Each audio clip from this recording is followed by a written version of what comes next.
Hi everybody, thank you for joining us for our December C-Dub Classics event. My name is Joe Foster. I'm the Public Affairs Manager for Kaiser Permanente here in Santa Cruz County. Each month we partner with the Santa Cruz Warriors on our C-Dub Classics program, and this month we're actually also partnering with the Seniors Council of Santa Cruz and San Benito counties to bring you this really interesting and insightful a program that I'm going to have my good friend Clay Kemp from the Seniors Council tell you a little bit more about. Thanks, Joe. So I'm the Executive Director of the Seniors Council. As Joe mentioned, I'm Clay Kemp, and we're really excited and appreciative to be partnering with both the Santa Cruz Warriors and Kaiser Permanente. So this month we're focusing on falls prevention, and we're doing a walkthrough of an actual senior's house and looking for potential fall threats that are in the house, providing some information about how you might get help if you have similar problems in your house, and also looking at some of the positive things in here. Each house will have pros and cons, and we want to highlight the aspects of this home and show things that do make it a safer place to age in place. Hi there, good morning. My name is Britt Bissoni. I'm with Seniors Council of Santa Cruz and San Benito County, and we run a falls prevention program to help people stay safe and in their homes for as long as possible. And I'm here today with Kathy, who's our homeowner, and she's graciously allowed us to safety inspect her house and talk a little bit about some of the things and improvements we might be able to make to keep you safe and keep you here as long as possible. Nice to meet you. Good to meet you, Kathy. Thank you. All right, so we're going to start out here today because it's such a beautiful morning and this is such a beautiful space. Let's start with the front yard. And the one thing I noticed, Kathy, as I was coming in, you've got this beautiful old brick laid. It doesn't even look like it's held in place with masonry at all. It's just freeset brick in here. It is. And it's beautiful. The problem here would be a little unevenness. And where there's mossy places like this, a potential slip hazard. Right. Again, if it got really wet out here or, you know, later in the winter as we got a little mossier and a little more green and wet kind of thing. So this part at some point or another might be something you want to think about, either having the bricks reset or maybe even better than brick would be something that's a smoother surface, aggregate or something like that. But I hate to say it because it's such a beautiful rustic look to it and everything. But that would be my only suggestion with this entry here. The other thing I noticed is you've got just a little bit of step up right here, which again is great. It keeps water from coming back into your doorway and all of that. This could be addressed with just either a small ramp. It need to be secure and fastened so it doesn't scooch, but you could do that with just a very low ramp right there. Or I would even say just marking this so that it's more visible, and that can be done with either reflective tape, and sometimes that doesn't work so great on concrete like this. So you might even want to think about just laying some masking strips here and just doing a little paint spray that would be very even, just a little lip right there. And you know, again, this time of year too, as it's so dark out, you know, even you coming home at 5:30 at night, it's getting a little, you know, it's getting hard to see. That would give you that extra added, okay, there's the step, especially if you're carrying packages, groceries. Oh, I'm gonna do that. That kind of thing. And you kind of got the same thing going from the porch height into your home. There's a little threshold here, and it's got sort of the sill and then a built-up sill where the door goes. Same thing there, you know. I don't think there would be really the need to sort of ramp that or ramp this. It's all very small and navigable, but just to kind of highlight it, to make sure it's visible to people. Great idea. And especially, you know, people who you have as guests that maybe aren't used to this, that it's here all the time, you know. You'd want people who were just coming over for their first time to be able to see that and know that's there without having to give them a heads up. I love the fact that you've got a bench over there. You know, that's someplace if you were coming out and you were doing gardening or something like that, a good place to sit down, change your shoes out, that kind of thing, rather than like my sons used to do it, just kind of standing and, you know, holding on to the side of the wall. Not a good idea. But all of this works really well. You've got some space on the porch so that you can get up there with the door swinging open. So very good space. Maybe just a couple of smaller addresses like this.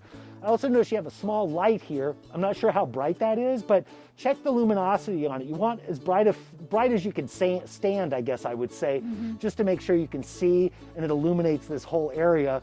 But again, if you put one in there that's too bright, it'll keep you up at night and they'll be able to see you from space. So maybe that's not the greatest thing there too. There's a bird's nest. Is there really there too? Oh, right up on top, look at that. It's not there now, but They were there in the spring. Right. Well, maybe they like the lighting just the way it is. Oh, it kept them warm, I think. No, but this is a great space. Again, just make sure that this area is kept clear of anything. You know, if you've got shovels or rakes or something you're using out here in the yard, you don't want to put them anywhere near the door where they could be a trip hazard. And maybe taking back a little bit of this, which my bamboo grows this time of year too, taking back a little bit of this so I'm not having to go here and then miss this and trip and fall. Exactly. So yeah, let's go on inside. We step into the room here. I see one thing, Kathy, looks like you've been doing some work this morning, laudable, although this could be definitely a trip hazard down here. Cords stretched across the floor, and I'm sure you're aware of this, and this wouldn't be here for very long, but just be real careful. I've done this myself where I've pushed out and forgot I was plugged in. So this is one of those things that if we can run extension cords along the wall, or we can either work off a battery and charge it separately so that when you're at the table here, we don't end up with this potential trip hazard. I also love the rugs, but especially these here with the kind of fringes on them, even if the carpet's tacked down or the rug's tacked down, this can definitely be a fall hazard. The kind of thing that if you're just wearing maybe some flip-flops or some slippers on, you can imagine you can just get that between your toe and the shoe and boom, you've fallen over like that. The room itself, though, is laid out fairly well, and you've got some space to move around when the chairs are pushed in. So all of that's really positive as well. Another thing you might want to think about, too, is just in terms of the things that you have stacked in the corners. The door swinging all the way open would allow easier egress, but because you've got some things there, maybe the door doesn't come all the way open like that. Yeah, but the hardwood floors are great compared to maybe like wall-to-wall carpeting, which can really catch your toes sometimes. So we're here in Kathy's living room. It's a beautiful sunlit space, and you know, like a lot of homes, a lot of furniture and not a lot of space to move around. So just something maybe, Kathy, to think a little bit about. These ottomans, which again are great for comfort and everything, maybe when they're not used, we can move them to the side of the chair or out of the traffic flow area. And I see you've got lots of Christmas presents, that's absolutely wonderful. So I know those wouldn't be there normally and all of that. So yeah, a nice space and all. The one thing I did notice too, and maybe we can talk about this a little bit later, that you've got claw feet here on this coffee table that sort of protrude out from beyond the surface of the table, which could sometimes be a trip hazard. So something that you might want to think about, or maybe you could switch out another table from a different room.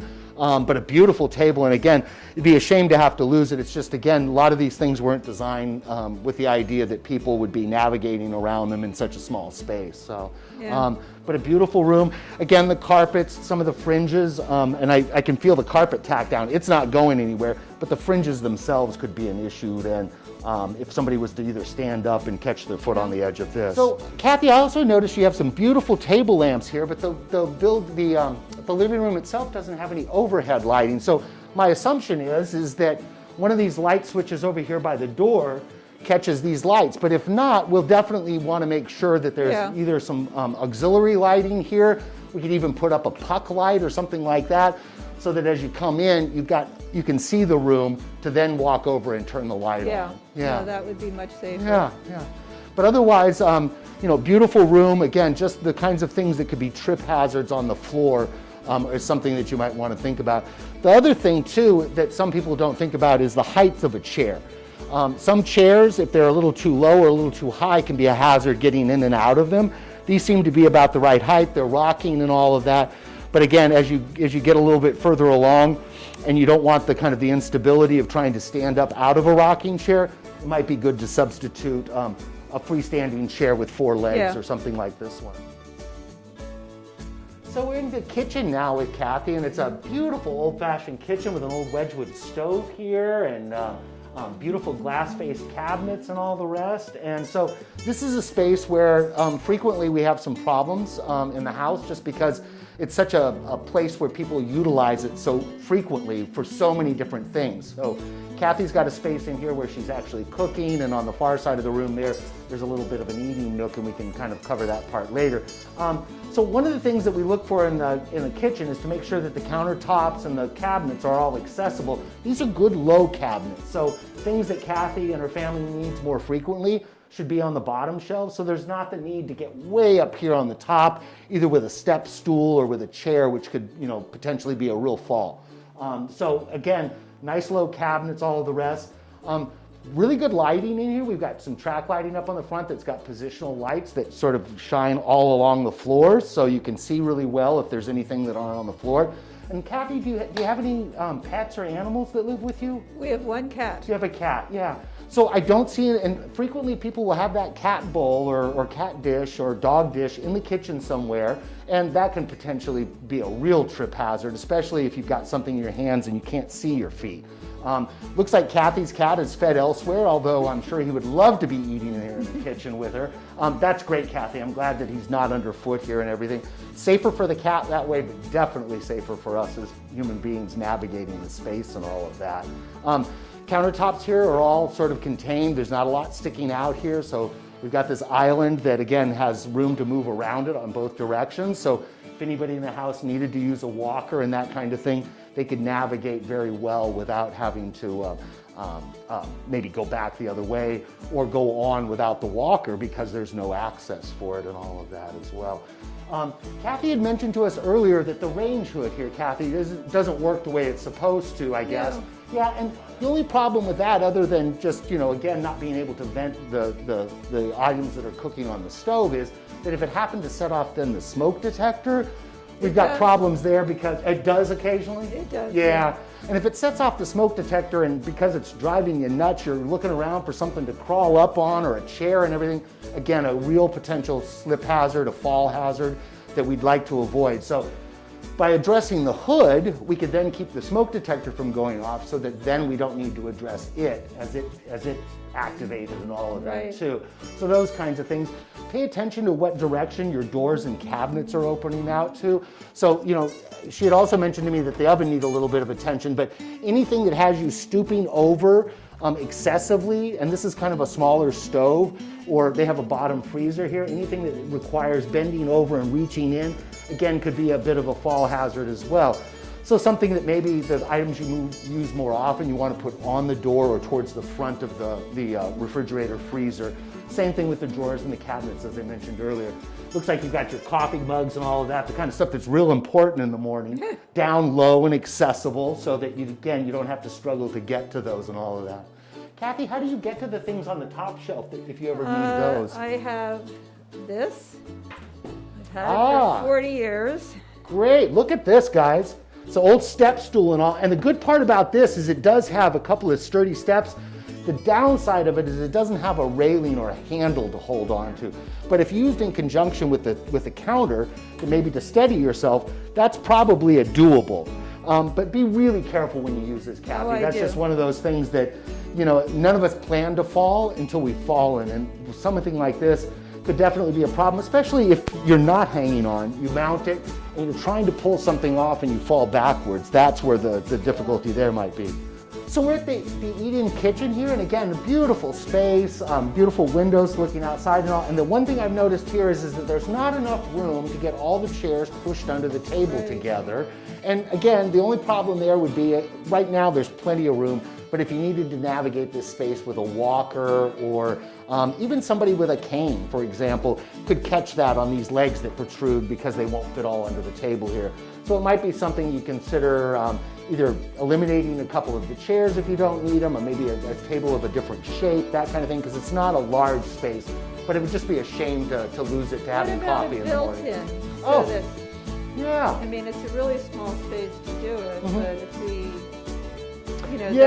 then you wouldn't have the legs here Right, that then exactly. keep this from sliding in. So Exactly. some kind of a built-in in the corner there would really help, and then that way there would be space for the chairs to push under there as well. Thank you. Yeah, no, not a problem whatsoever.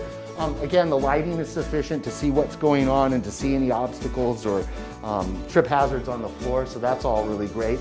And the other thing that you need to keep in mind with a kitchen too, obviously, it gets a lot of traffic, it gets a lot of water from the sink and the rest, is just to make sure that you don't have any slip hazards on the floor. In terms of water, there's an egress, a door here that comes in and out from the outside. So again, just to make sure that the floor stays dry so that there aren't those kinds of slip hazards as well, Kathy. Right, exactly. 'Cause Yeah. it rains a lot. Right, exactly, yeah. So anyway, great space. These kinds of things, again, could be a hazard if you needed something to hang on to or you would fall. An elbow through the glass would be really, really dangerous. So at some point, as beautiful as it is, you may want to think about changing these out for solid doors. Again, just because if you were to fall into them, it could be That's really true. a real hazard that way. But it's also a beautiful feature that you wouldn't want to have to get rid of before you had to get rid of it. So, Yeah, exactly. yeah. Well, thank you. Let's go on to one of the other rooms. Okay. Yeah. So we're standing in Kathy's hallway now, and again, another really neat space that connects the front of the house here to the back of the house. And there was a couple things I noticed. Again, the rugs on the floor, which you've already acknowledged. And the only thing I would say about those is, as long as they're not scooting around, and this one scooches just a little bit, as long as they're not scooting around, it's not the end of the world. But again, as you get a little bit older and maybe your steps get a little bit less precise, it might be a good idea to just get these up all together. And another solution might be to put a long runner the entire course of the hallway. Yeah, and then that way you don't. Oh yeah, okay. We do have. Yep, you got some pads under there too. So yeah, just the transition one to the other. If we were to have just one single long runner like that, and then you've got the makings of a garage sale afterwards, perhaps. The other thing I've noticed, this is such a long hallway space. You don't have that going on now, but if you ever have anybody that is mobility impaired, you could think about attaching rails all down the sides of the hallway. And depending on who it is and what their situation is, if they're right-handed and they use a cane with the right, maybe it's important to at least cover the left side here, that direction, and then the left side here going back the other direction. And then that gives the option basically for anybody to use either side. There are a few thresholds as you go into the various doorways off of here. They're very small, very navigable. Just make sure that they're kind of high visibility for somebody who maybe doesn't see real well. And I also noticed you've got overhead lighting here, which is great. One of the things you could look at is maybe increasing the luminosity of the bulbs. And now PG&E, I understand, offers a replacement program where you can get LED lights to replace the incandescent lights. They're brighter and they're cheaper. So you not only get more illumination, but it will actually end up costing you less. That's a great tip. Yeah, and then down on along the floor, even putting just solar powered or automatic on at dusk lights. So you just got some basic floor lighting here. So even if this one wasn't on and you needed to come down the hall to the bathroom, you would have these footsteps illuminated as you're coming down the hall. Right. And those can be done without even wiring or anything. Down there, we've just got a plug-in light. Ah, yeah. See, and one down there where it's great, there's an outlet. I don't see an outlet through there here. aren't, so we'd have to- so maybe just even, again, one that you could attach to the wall, battery powered, comes on at dusk, and basically goes back off in morning when the light comes back up. That could be something that could be valuable. But again, nothing that you're facing right now that you need to worry about. Just something to think about for the future and everything. Thank you. Yeah. Beautiful house, beautiful glass doorknobs. Another thing we might want to think about is as you're going forward, if you become compromised in some way, is levered door handles, which is a universal design feature that allows people of any age, even children, which could be a problem too if you've got grandchildren over and they're getting in rooms they're not supposed to. So one of the things you can think about is replacing the knobs and the doorways with those levered handles, but they're such beautiful knobs as they are. You probably want to put that off until the very end. So we're in Kathy's guest bathroom here, and again, another pretty space. I'd really be careful about the glass doors. I understand this is not her primary bathroom. They actually use for everyday use. They have a different bathroom that they're using. But in this particular case, again, these can be a bit of a hazard. Number one, because the assumption would be that maybe this would be a stable thing to grab a hold of, and it's not.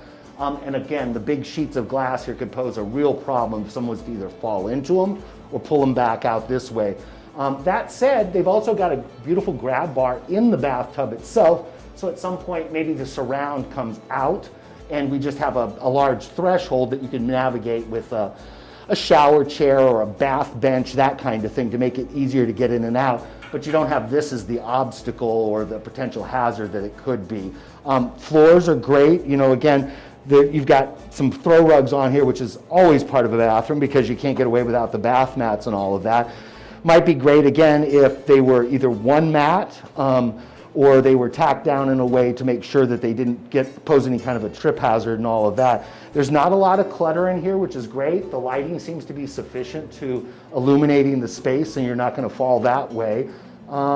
So again, just one of the things I would think about is maybe this panel of glass doors here be something to take care of in the future. I see, like I have at home, she's got a squeegee there, so you need to keep these things clean, which might be another reason to get rid of them altogether. Seems like it's a real hassle to keep a nice, beautiful space like this, but this, again, might be something to consider. Moving to this side then, the toilet area, again, has some space around it. A little bit of difficulty with the way the door swings and not providing a lot of room around the toilet. So again, somebody coming in here, and again, it's not a primary bathroom, using a walker or using some other mobility device might have trouble kind of navigating just because it's a smaller space, and the door swinging in like this does pose a little bit of a challenge. They've got a grab bar here on the wall, as you can see, great. That helps people get on and off the toilet. And another thing you might think about if you ever do a renovation, Kathy, is to think about a raised toilet. Right now, a lot of the older homes we have toilets that sit at about this height. The raised toilet, which again, sort of works for everybody, is just kind of up about 2 or 3 inches. Oh, makes that's getting on and interesting. off the toilet a lot easier. And again, makes it accessible for people who have trouble sort of doing that sit to stand motion. So they're not having to use a lot of effort or grab on to get up, but that might be something to think about as well. And in switching that higher toilet out, you might even get one that's a lower flow that again saves you money in the long run with each flush. So we're here in the guest bedroom, and this is not a room that's used very often, Kathy, I guess? No? Okay. The one thing I would say here is a couple of things with the carpet. Again, it's mostly under the bed, but again, as I'm navigating around here, this could be a potential trip hazard. So, you know, as much as you love the rugs and everything, at some point you might want to consider pulling those up and all. But I love the fact, again, hardwood floors, not a lot of shag carpeting or really thick carpeting to catch your feet and everything. So, you know, having to pull those up, you've got these beautiful floors. You won't lose much that way, but you'll gain a lot in security of knowing that you're not going to trip over those. The other thing I would say is just space-wise, maybe and we had talked about this a little bit earlier, this chair. It's always great to have a chair like this in a room for people to sit down, put shoes on and that kind of thing, because that might be another hazard is if I'm trying to, you know, get dressed, pull pants on, put shoes on, socks, that kind of thing without something to sit in, and this would be great. The problem here is where it's located is it kind of presents a little bit of problem getting in and out of the space, and there's a very narrow space on the other side, so probably you'd be getting into bed on this side. And that said, it might be better to move this out of here altogether or maybe move it to a far corner of the room kind of thing. What we've talked about before is, again, lighting. Not the brightest light right now, and one of those things that you could think about talking to PG&E and maybe getting LED lights put in that would make this a lot brighter space. It's a great suggestion. Yeah, lower Thank your you. energy bill some, and then you've got good task lighting here on either side. Again, the problem would be if this was the only lighting in the room and we didn't have an overhead light, how do you get from the doorway into the room to turn these on? So the fact that you have both is great, and that keeps people illuminated as they're moving into a room, and you know, that way they can see if there's a trip hazard on the floor, somebody's left a pair of shoes there and that kind of thing. Other than that, the height of the bed may be a little high for some people, and so that's one of those things that, again, it's kind of tough, but depending on what the bed setup and all is if you can kind of get it sitting height so that somebody can sit with bent knees, and here's a little high, that might be something you can consider. But right now it's a guest bedroom and you're doing fine with it. Yeah. One of the big things you have to remember in all of this is you can spend a lot of money doing this, or you can spend a very little bit of money, but spend it in the right ways to make a real difference. So what we encourage homeowners to do is to take the small changes that are easily accomplished, that don't cost a lot of money, can get you some time, maybe get you a little distance down the road. And at least that way you kind of know in the future we're going to have to spend some money on this thing or the other to get it addressed. Things like cracked steps and the rest, obviously that's going to require a professional.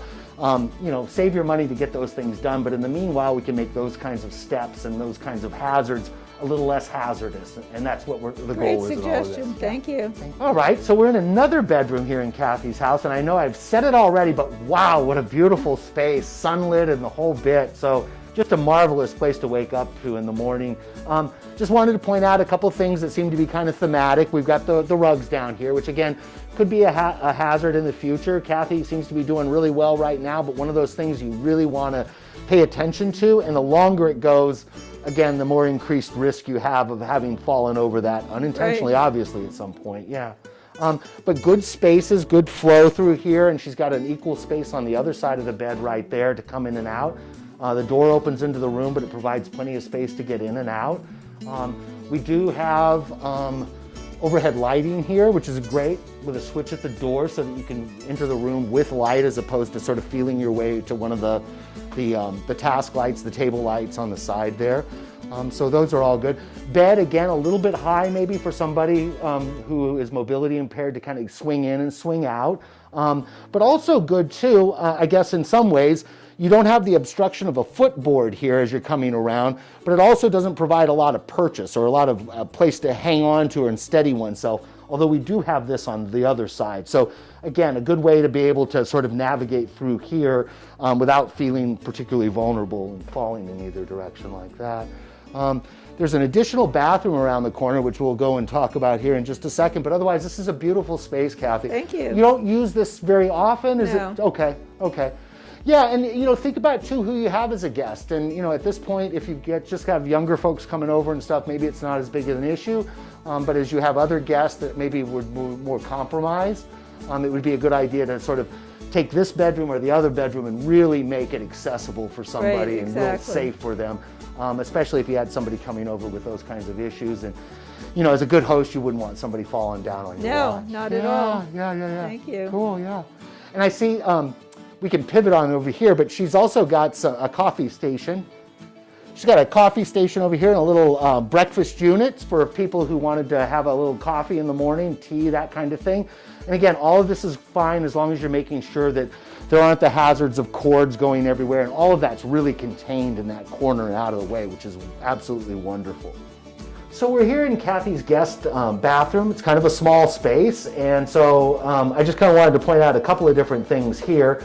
I understand Kathy at some point is going to knock out this wall that you'll see in maybe a different shot here on this far side and be able to have people come in this way into the bathroom with a lot more space, a smaller vanity, so there's more navigable here. This is the shower space, and currently it has a big step over, probably about 6 inches or more to step over into the shower space. And so Kathy's already talked a little bit about maybe putting in a no threshold shower here, which would basically be nothing but an angled shower pan that would take it back to drain, but wouldn't involve any step over right here. And done the right way, even somebody with a wheelchair could use that. And especially again, if the bathroom was reconfigured a little bit, like Kathy had already indicated she was interested in doing.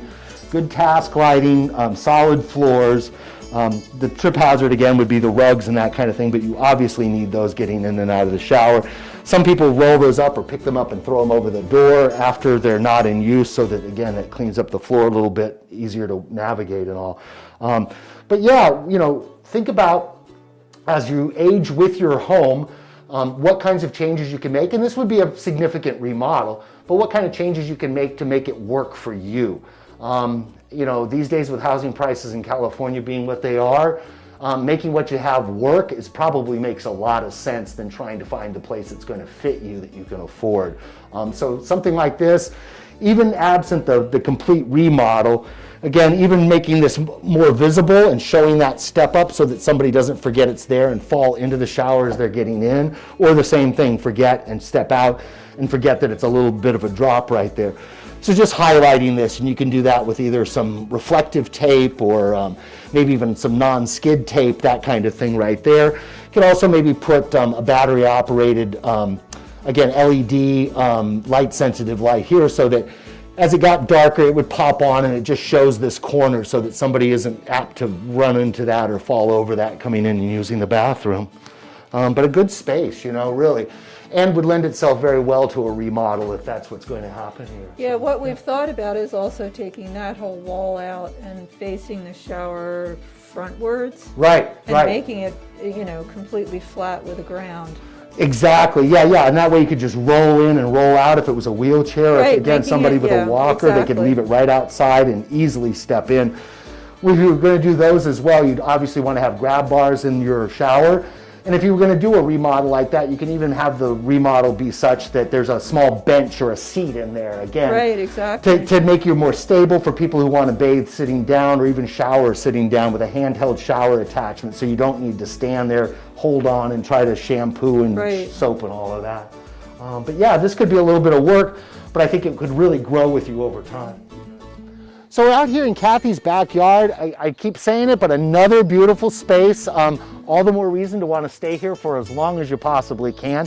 One thing I noticed out here was, although there is a rail here that's part of the decking to make sure that people don't topple off the deck, there's not really much to grab onto. And if I was to try to grab these, you know, if I have sort of diminutive hands, it would be really hard to grab one of these. So it might be a good idea, Kathy, to do an attached rail that would actually go diagonally here to allow somebody to help themselves up as they're kind of going up just the 2 steps here. The good part, though, is you don't have those humongous, 6-8 foot drops. The run and the rise of your steps are set up so that they should be pretty navigable to somebody who can still manage steps. What and about all a that. ramp? Yeah, a ramp could work too. The one thing that people frequently forget about a ramp is that unless you have enough run on it, length to it, this would be really hard to mount if it was just sort of down from deck height down to ground level, because it's such a steep incline. Right. To either get up or down, it would be really difficult. You do have that space and could do that here. You just want to make sure, again, that it's up to spec, and usually it's 2 foot of run for every foot of rise. So again, you'd have to kind of work with the planners to figure that out, but this could definitely work that way as well. The other thing you could do is actually cut into the deck some so that the ramp would actually rise as it got to the deck level and then be able to come off. Okay. And if you didn't have the space out here, which you do have. Which brings me to another point here. Beautiful garden, moss-covered bricks and the whole bit. Lots of trip hazards out here, and it looks like a place you really enjoy being. So one of those things, at some point, maybe you get a mason in here to just kind of level these out. But it's just got such character. I totally understand why you'd want to wait and have to do that anytime soon.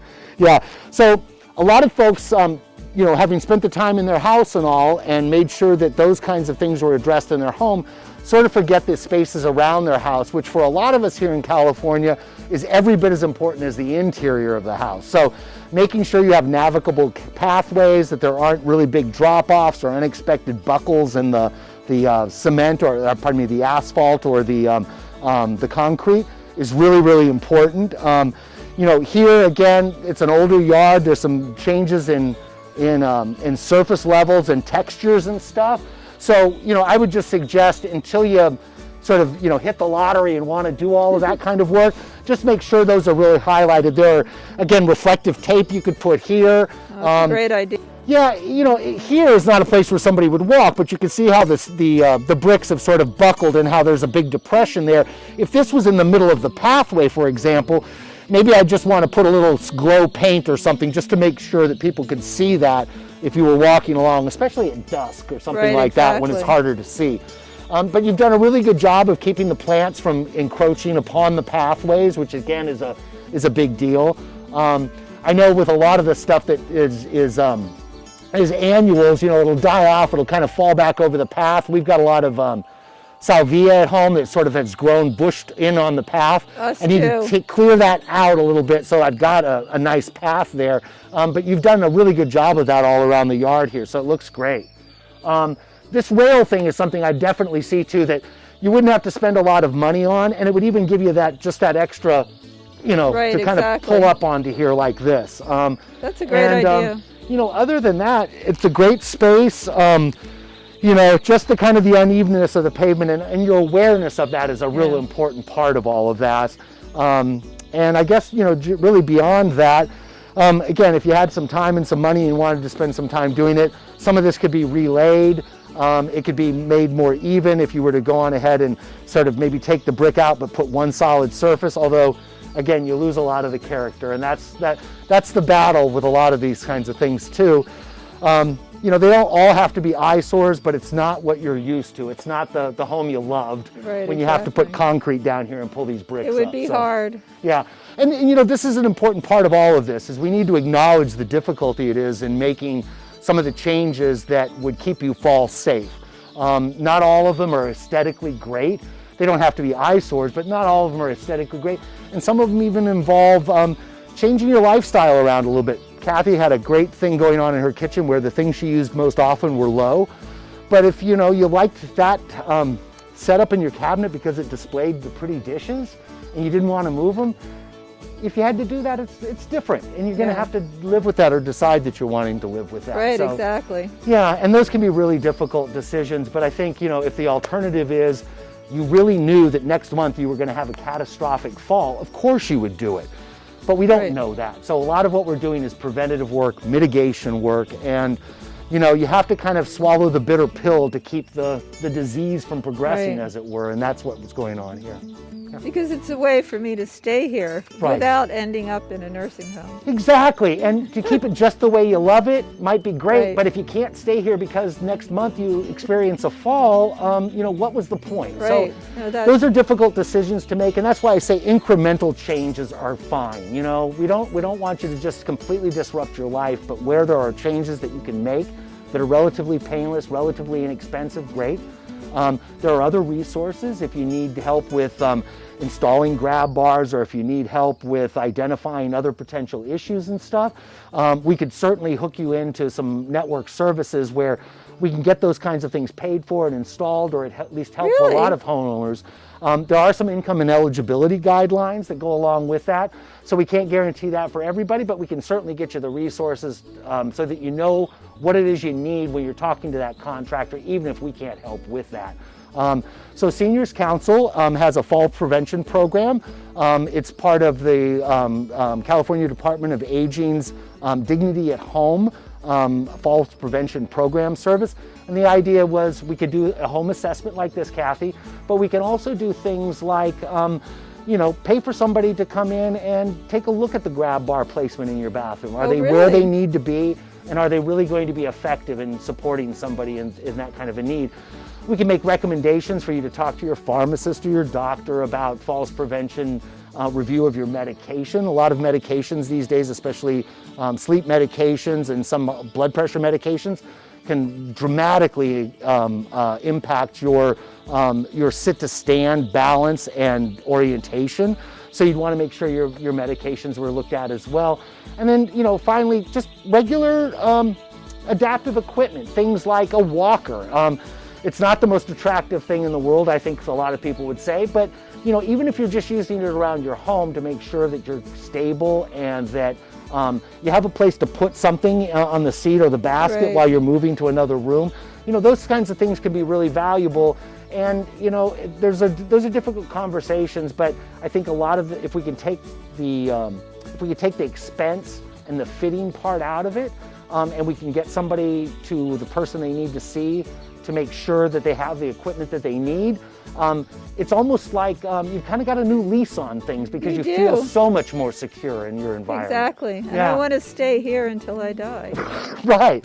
And I think you echo the sentiment of a lot of people. And unfortunately, typically our homes and our spaces don't evolve along with our needs. And so the house that served you really well as you were raising your kids and and caring for your own parents, as you need more care, you may need to make some changes that weren't quite the aesthetic that you had in mind. But having said all that, it gives you a chance to maybe redo a bathroom that you hate as well, So if you can redo a bathroom that you hate and make it safer and more accessible, then you really win in a situation like that. Yeah. Thank you on behalf of the Santa Cruz Warriors and Kaiser Permanente for joining us this month for this installment of the C-Dubs Classics regarding fall safety prevention in the home.